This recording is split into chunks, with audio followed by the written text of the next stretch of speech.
The Galactic Empire was older than most stars in its sector, a leviathan of systems, fleets, and bureaucracies that had endured millennia without faltering. Its dominion spanned light years, crushing insurrections before they could form and assimilating entire civilizations under its unyielding authority. Every corner of known space carried the Empire's signature: colossal orbital fortresses, fleets that eclipsed moons, and an invisible hand that governed the movements of countless worlds. Citizens of subdued planets whispered tales of their enforcers, and traders across the outer sectors treated imperial fleets with a mixture of awe and terror. Fear was not only expected, it was proof of the Empire's supremacy. Those who did not quake were considered ignorant at best, insolent at worst. The doctrine of first contact was rigid, refined over centuries of encounters with species that were invariably either cowed or annihilated. Analysts had created detailed psychological profiles for hundreds of civilizations, predicting responses with unsettling accuracy. A new species approached the Empire's borders, it was assumed, would either submit in trembling obedience, negotiate under duress, or be eliminated without hesitation. Deviation from these patterns was inconceivable. To the Empire, the galaxy had always behaved predictably. Then the scanners picked up the strange vessels on the fringe of Empire space. They were small, oddly shaped, and clearly constructed without the meticulous precision the Empire valued. The hulls were asymmetrical, the engines seemed almost improvised, and the formations were loose, chaotic even. Intelligence officers classified them as primitive, a species that would crumble under the first display of imperial power. Even the military commanders, who had faced countless rebel fleets, noted the ships with mild curiosity and dismissed them as a nuisance. No one considered the possibility that these anomalies could survive an encounter. Orders were issued in the customary tone of absolute certainty. The fleet would approach, broadcast the standard declarations of supremacy, and await the expected surrender. Officers monitored the communications channels, confident that the alien minds would respond as all others had. Calculations were run, contingency plans drafted, and psychological assessments prepared. Every formula indicated the humans would panic, their civilization would tremble, and their ships would either scatter or surrender. The approach was deliberate. The Imperial fleet moved in elegant arcs, engines emitting a deep hum that resonated through the void. Sensors monitored every flicker of energy, every fluctuation in the alien vessel's shield signatures. Analysts speculated on their social structures, their cultural values, and their likely reactions. Every prediction pointed to fear, every simulation ended in submission. The Empire did not anticipate confusion, it anticipated compliance. Yet, even in this stage of controlled preparation, there was something vaguely off. The ships did not retreat, did not flicker nervously, and maintained course in a way that suggested awareness. Their formations, while seemingly disordered, revealed patterns that defied immediate comprehension. It was subtle, almost imperceptible, and the first hints of anomaly were dismissed as sensor errors. Commanders leaned forward, adjusting displays and recalculating their expectations. The Galactic Empire had survived countless threats, yet something about these human ships, strange, laughable in design, yet unyielding in movement, stirred an unfamiliar uncertainty. It was a whisper of doubt, faint but persistent, that suggested the predictable rules did not apply. Every protocol, every doctrine, every century of experience offered no guidance.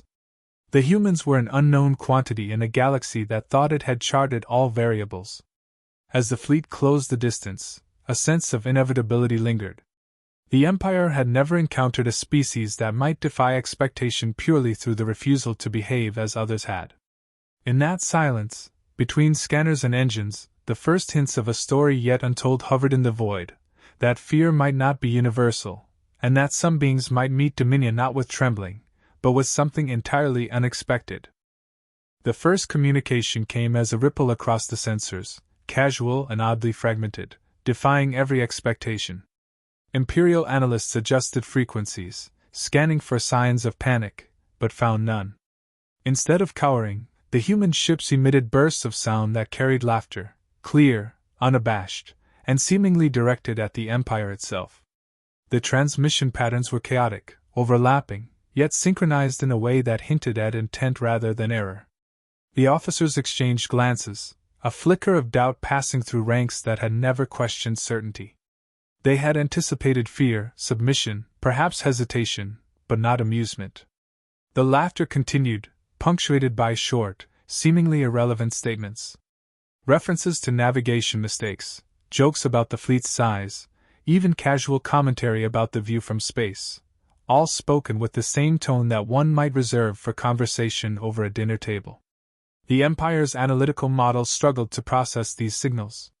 No known species had ever responded to overwhelming military presence with levity. The assumption that fear equaled intelligence now faltered under the weight of something completely foreign. Imperial commanders attempted to reassert control, issuing standard dominance protocols once more. They projected authority through visual displays, attempted to intimidate with historical battle records, and sent encrypted warnings meant to convey ultimate consequences. Still, the human ships responded with variations of the same behavior: laughter, casual commentary, and an unmistakable lack of urgency. The Empire's officers, accustomed to immediate submission upon display of power, began to feel the first hints of unease. The simplicity of humor, so basic in human terms, carried a complexity the models could not parse. As the exchanges continued, analysts scoured databases for precedents, searching through centuries of first contact records. Every known civilization had complied, panicked, or retreated. The humans' response matched none. Psychologists within the imperial ranks debated what this could signify. Was it bravado? Recklessness? Or a form of intelligence that did not align with fear as a measure of sophistication? Their debates were inconclusive, only amplifying the sense that their expectations were flawed. The human dialogue, though seemingly trivial, revealed patterns. Comments on fleet formations, observations about ship design, and playful jabs at the Empire's ritualized displays of power were repeated, sometimes in chorus, across multiple channels. There was no hesitation, no sign of indecision. Each statement carried confidence, awareness, and, most disconcerting to the Empire, calm. The humans did not react out of ignorance. They responded deliberately, fully cognizant of the imbalance of power. Imperial fleets adjusted positioning, testing boundaries, hoping for a reaction. None came. The humans did not accelerate away, did not hunker down, and did not signal surrender. They maintained trajectory with precision, occasionally punctuating maneuvers with bursts of laughter. The incongruity of the situation unsettled officers accustomed to the rigidity of control. The expected narrative, a species crushed under the shadow of imperial might, was unraveling. By the time the first prolonged silence fell across the communication channels, the Empire was forced to reconsider every assumption. Laughter, simple and irreverent, had broken the spell of predictability. Analysts could no longer rely on centuries of precedent, and commanders hesitated, uncertain whether escalation would provoke the reaction they were trained to expect. The humans were not weak, foolish, or naive, they were incomprehensible under the Empire's rules. In that moment, an unsettling realization settled in. The humans' defiance was not a battle tactic, not a bluff, but a fundamental refusal to submit to fear. Their amusement was deliberate, a challenge without aggression, and it reverberated across imperial ranks in a way no fleet, weapon, or display of authority ever had. The Empire had anticipated control, but it had not accounted for laughter, a simple human response that carried with it a profound, destabilizing truth. Not all species bend under intimidation, and not all minds recognize the currency of fear. The humans' laughter was not born from ignorance or recklessness. Analysts soon realized it carried a weight of experience, a clarity that the Empire had rarely encountered. Their communications, casual yet deliberate, hinted at a perspective shaped not by fear, but by a history of surviving impossibilities. The humans themselves began to explain, in fragments, why the laughter persisted. They spoke of challenges that dwarfed this confrontation, of worlds ravaged by disease, of storms that could strip entire cities from the land, and of internal conflicts that had reduced empires to dust. Their voice across the void conveyed calm observation rather than triumph, a quiet confidence born of endurance. They described a civilization that had faced extinction not once, but repeatedly, and had adapted every time. Ships that barely seemed capable on the outside were reflections of this resilience. Each design, each system, each redundancy served a purpose in surviving chaos, not projecting dominance. Where the Empire relied on imposing appearances, the humans relied on resourcefulness, improvisation, and a willingness to endure beyond the imaginable. The laughter was neither mockery nor disrespect. It was a habit, a release, a recognition of absurdity in the face of danger that had become instinctive over millennia. Imperial analysts struggled to interpret this mindset. Logic models failed when applied to humans. No psychological profile had accounted for a species that did not equate fear with intelligence, nor for beings who measured their response to threats by resilience rather than obedience. The laughter, once interpreted as anomalous behavior, now appeared as a signal of competence. It indicated a species that had mastered the art of navigating crises without surrendering to panic. The humans further articulated their cultural differences through casual observation. Where other civilizations treated military presence as absolute authority, humans treated it as circumstance, an obstacle to navigate rather than a mandate to obey. Humor, they explained, was a tool for cohesion, a method to maintain perspective when faced with overwhelming odds. Stress and danger were constants in human history. Laughter was a survival mechanism, a way to retain clarity when emotion threatened judgment. They did not laugh at the Empire's power, they laughed at themselves, at the universe, and at the certainty of fear assumed by those who had never faced the unthinkable. The Empire began to notice subtle behavioral cues in the humans' actions that matched their words. Movements were deliberate yet flexible, adjustments immediate yet thoughtful. No panic was evident when shields flickered, engines faltered, or weapons systems tested their limits. The humans responded to obstacles systematically, efficiently, and without hesitation, often accompanied by casual commentary that emphasized humor rather than alarm. This approach was alien to the Empire, which had conditioned itself to equate composure with submission.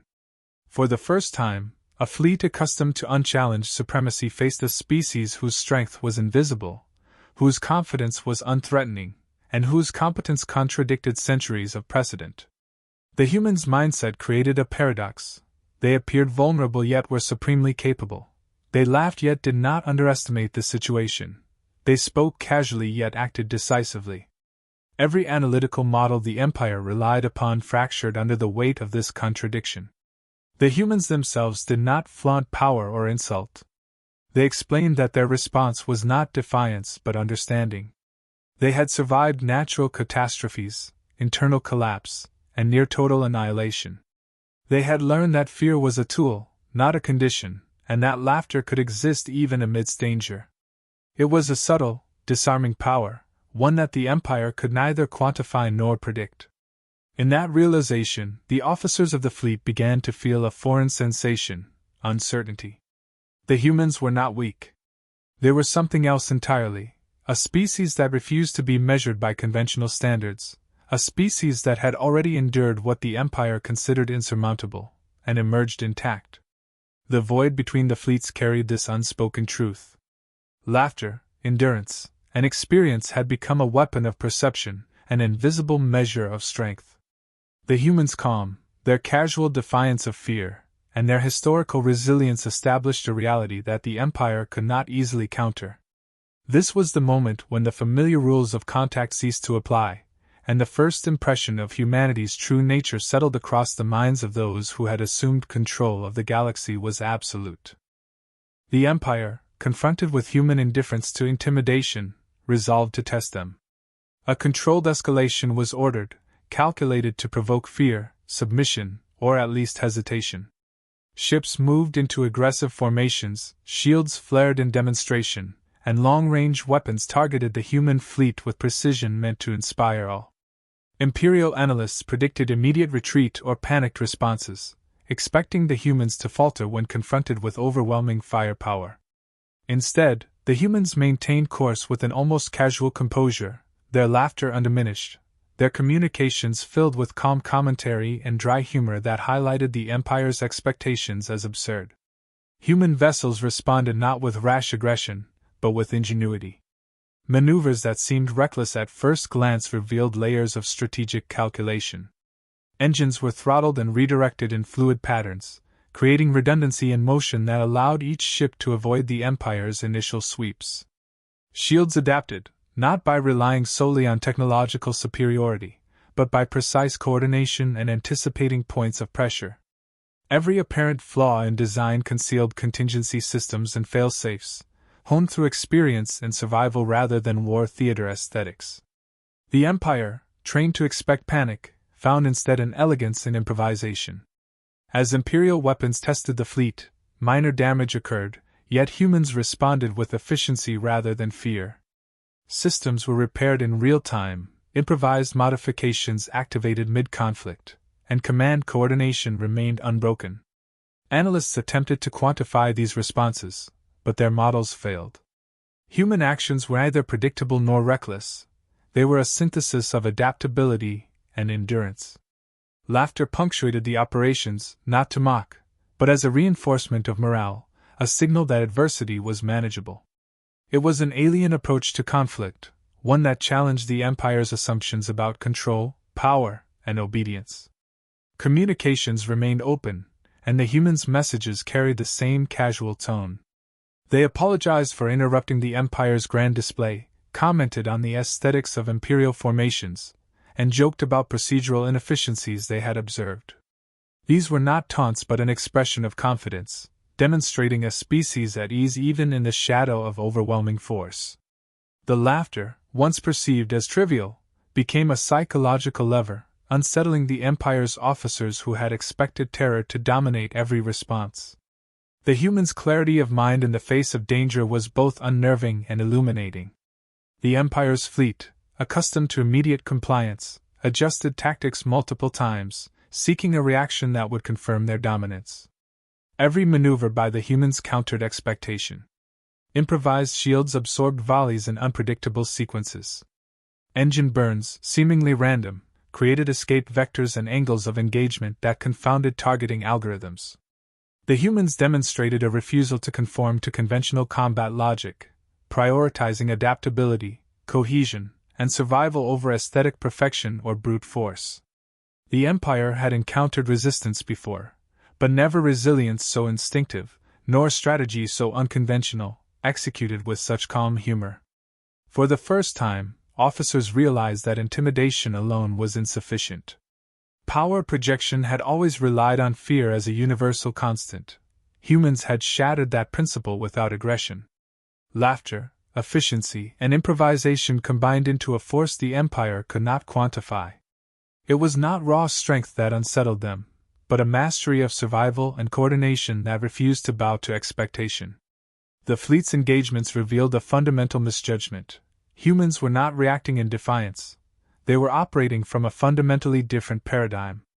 As the test concluded, the Empire's models indicated that human casualties were minimal, efficiency was high, and the fleet's morale remained unbroken. No other species had endured a calculated display of power without visible panic or retreat. The humans had responded decisively, but proportionally, neutralizing the threat without escalation or provocation beyond necessity. Their calm humor persisted, a quiet assertion that strength did not need to be flaunted, and fear did not dictate strategy. In that moment, the Empire acknowledged the depth of its miscalculation. It had tested the wrong species. Silence followed the test, a void heavier than any before in the Empire's long history. The fleet held position, shields still active, weapons primed, yet the tension was different now. Analysts and commanders found themselves reassessing every assumption, every precedent. Fear, once a tool of absolute authority, no longer applied. The humans had not yielded, not flinched, and not reacted as any other species would. Their laughter, still audible across communication channels, had transformed from a curiosity into a statement of unquantifiable strength. It was neither boast nor threat, it was confidence distilled from experience, a reflection of survival and perspective. The humans spoke calmly, almost apologetically, offering explanations for their behavior without defensiveness. They clarified that their response had never been rebellion. only clarity. Their laughter was a habit formed over centuries of enduring calamity, of navigating chaos with humor as a means to maintain composure. They acknowledged the Empire's might with respect, but they refused to measure themselves by fear or intimidation. Instead, they proposed dialogue, emphasizing boundaries and coexistence, and demonstrating that power could be recognized without submission, and caution could exist without surrender. For the first time, the Empire grappled with the notion that superiority was not absolute. Officers who had never hesitated before now questioned the hierarchy they had enforced for generations. The humans' approach, resilient, efficient, and composed, presented a paradigm where strength was not displayed through fear, but through endurance and clarity. Their ships remained intact, their systems fully operational, and their morale intact. The Empire observed that humanity's calm confidence had neutralized intimidation without violence. That simple, persistent laughter had shifted the psychological landscape of the encounter entirely. As words spread across imperial channels, the implications became undeniable. Other species within the Empire, previously taught that survival depended on submission, began to reassess their assumptions. The humans' refusal to conform to fear-based expectations challenged the galaxy's long-held understanding of power. It was a revelation: dominance could not rely solely on terror, and some beings measured strength not by obedience extracted but by adversity endured. The humans, by laughing, had set a standard no fleet could impose with weapons alone. The humans themselves remained poised, practical, and nonchalant. They continued their course through space, not aggressively, but steadily, maintaining communications with clarity and focus. Their laughter persisted at intervals, light but unyielding, signaling endurance rather than frivolity. They conveyed an unspoken truth: strength could coexist with levity, competence could exist alongside humor, and survival could be achieved without aggression. It was an elegant demonstration that mastery did not require domination, and that resilience was often more formidable than intimidation. The Empire, forced to reevaluate doctrine, acknowledged the humans as a species unlike any previously encountered. Commanders recognized that the humans had passed the ultimate test without needing to strike, without escalating conflict, and without bowing to fear. Their methods of coordination, improvisation, and morale were unmatched in the Empire's records. Laughter, once a simple human reflex, had revealed itself as a form of subtle power, disarming assumptions and shifting perceptions. It was an affirmation that not all challenges required conventional force to be met successfully. In the aftermath, the human fleet moved onward, leaving a trail of questions rather than destruction. The Empire had learned that intimidation could fail, that fear was not universal, and that resilience could be displayed without confrontation. Humanity's calm, competent, and humorous approach to adversity left a lasting impression, not only on the officers who had witnessed it firsthand but across the broader galactic consciousness. Their survival, their laughter, and their composure became a quiet, unassailable legend. The humans continued to traverse the void, unhurried, laughing at the absurdity of threats, prepared for any danger yet unconstrained by it. They had proven that strength was not always visible, that courage could be understated, and that a species could endure, adapt, and thrive simply by refusing to bend to fear. The galaxy had glimpsed a different kind of power, and for the first time, it understood that some beings, by their very nature, could not be intimidated.